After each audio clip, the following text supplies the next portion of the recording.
Welcome back to another Project Rebirth review. Today I'm very pleased to present my first review of a McFarlane action figure, and the first that I've owned or reviewed since they took over the DC line. I've also picked up the Batman and Superman, which I'll be reviewing soon, but I absolutely wanted to do this figure first, and hell yes, it's Hellbat. Let's get this review started. Here's the front of the box. Here's the left side of the box, the right side. And here's a look at the back of the box, with the central image being straight out of the comics, an image of Batman in his Hellbat armor suit. And it says in the upper right-hand corner, each figure comes with a collectible trading card, so that's cool. And on the bottom, it shows the different figures in this series that you can collect. Alright, before we get the figure all the way out, I wanted to show you the inner packaging. So, in the plastic insert is the figure itself. When you move that out of the way, you can see the jagged wing part of the cape. It looks like a figure stand for the figure, and the collector card behind here. And there's the collector card and the base. And you can see it's the same image from the back of the box. And I'm probably just going to leave that in there for now, so I just wanted to give you a quick look at that. And just look how cool this thing is out of the box. This is just a wicked piece of art. I love it. Let's just jump right to the 360 and take a full look at this awesome figure.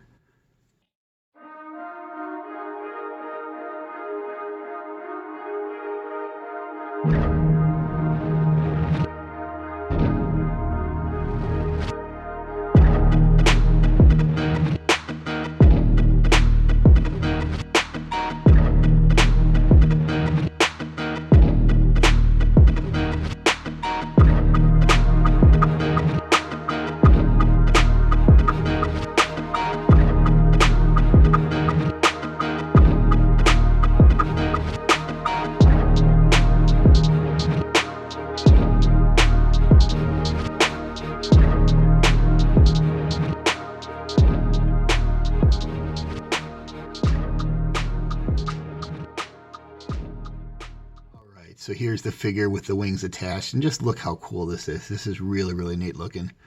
And essentially, those wings attached to two holes in the back of the figure.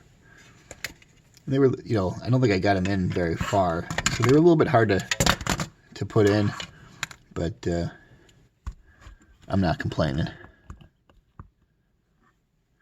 All right, so if you heard the swearing from where you live, it's because off camera I went to check the articulation, and when I went to turn the head to the side, the entire head popped off, but I have got it back on there. So let's gently check articulation together, and I'm not going to force that. So it looks like it doesn't really want to move too much, so I'm pretty much going to leave that alone.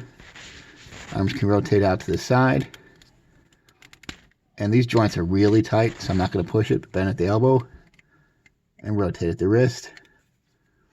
It's not exactly an ab crunch, but it can, well, I guess it sort of is. It can flex upward and downward and twist from side to side. And when you lift the leg out, it kind of pops out to the side in that manner. And then real nice bend at the knee. Pivot up and down at the foot and at the toe. And it looks like it could maybe ankle rock side to side based on the look of that joint, but mine's real stiff. So again, I don't want to break anything else. I'm going to leave it alone. So, they claimed 22 points of articulation. I wasn't really counting, but I don't care. I really don't care. This figure is so cool and really, really neat. And then the wings, just to let you know, can fold in like this, although I think that, it'd probably look a little bit weird with them folded inward, but then they fold out this way. So seeing the head pop off our Hellbat here, it reminded me of the one and only other McFarlane action figure that I've owned, and I've had it a great number of years. It's a Spawn action figure from when the Spawn movie first came out. And the only problem with this one was First one leg fell off, then the other.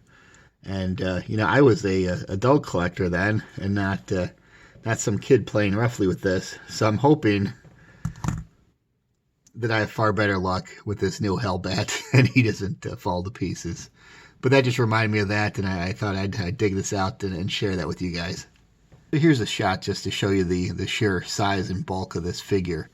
On the left-hand side is a Batman Missions figure, and those are smaller figures anyway, so you'd expect it to tower over that.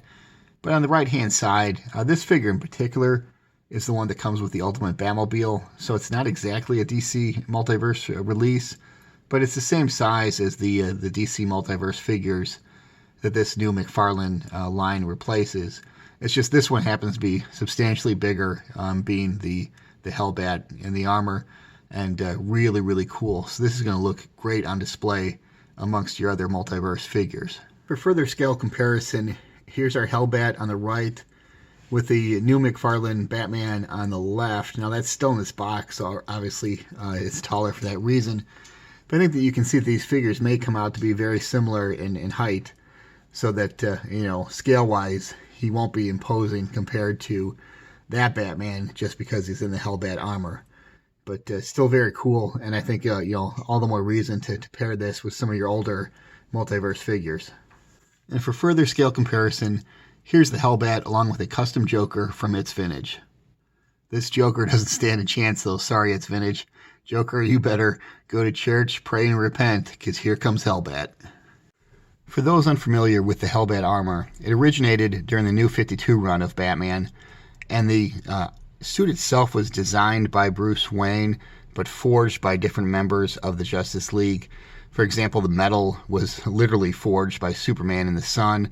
The Flash gave properties to the armor that allowed it to withstand the Speed Force, etc. I think, Aquaman and Wonder Woman contributing, and Cyborg lending some technology to the armor.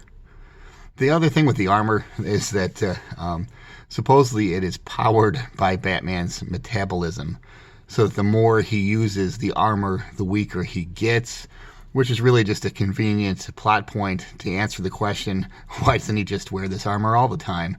And it's really kind of a shame, because obviously I think there'd be more effective ways to power a suit like this than a human's metabolism. And I think it would be fun to see a series where Batman wears this armor around Gotham City and just terrorizes the hell out of regular villains like the Joker or Riddler, and maybe puts them straight and leave a life of crime after being terrorized by Batman in the Hellbat armor. I think that'd be pretty entertaining, but no, I don't think we'll ever see that. Alright, so here's my final thoughts with regard to this Batman Hellbat from the new McFarlane line of DC Multiverse figures. So, bottom line with this one is so easy for me, easier than it's ever been for any of my reviews. If you're familiar with my videos, I normally wrap up pros and cons of the figure, and either I'll say hell yes or hell no. Well, this one for me is a no-brainer. It is absolutely 100% hell yes, hell yes, hell yes to Hellbat. Go out and buy this figure. And I would predict right now that, in the next 5 or 10 years, this is going to probably turn out to be a Holy Grail type figure, and more people are going to regret that they didn't snap this up. Right now, it's hard to believe that I got this for $19.99 on Amazon, and if you haven't, you should get yours too. Alright, thanks for watching, and please stay tuned to my channel. I've got more McFarlane figures coming from the DC line, and also I've been reviewing the Spin Master figures, the little 4-inch figures like this, and I've got reviews of those along with the Spin Master, Batmobile, and Batcycle. So if you like DC figures and you're curious what's going to go on with these new lines in 2020, please stay tuned and subscribe to my channel. Alright, thanks for watching, and I'll see you in the next Project Rebirth review.